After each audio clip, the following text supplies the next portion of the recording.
In Bolivia, the government purchased 5 million additional vaccines against COVID-19, which will make possible the vaccinate of the entire population that is eligible. Our correspondent, Freddy Morales, brings us more details. Was signed to obtain 5 million vaccine from the Astra-Zeneca laboratory, developed with the Oxford University. We have a plan for the coronavirus pandemic. One of the fundamental elements is the vaccination.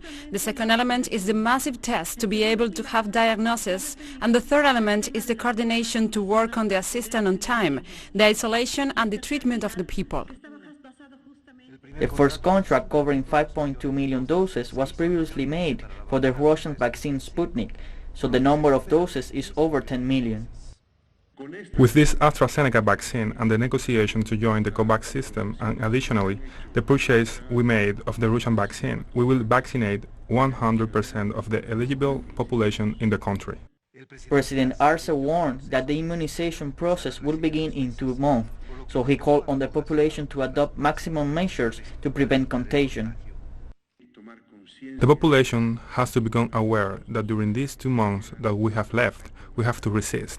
We have to strengthen and increase the preventive measures against the coronavirus. We have to intensify the care, the biosecurity measures at home and the workplace, everywhere.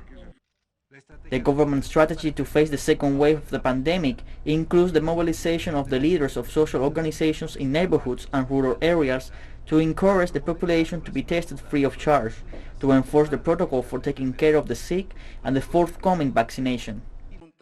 We, the leaders of social union organizations, will be able to conduct fieldwork in the different neighborhoods, provinces, municipalities, in remote areas to reach every house, every home. According to doctors, the so-called second wave of the disease is more aggressive, so there is a debate about the possibility of adopting restrictions on the mobility of people and vehicles. With a population of 11 million people, over 10 million doses of vaccines will begin to be administered free of charge in March. Freddy Morales, teleSUR.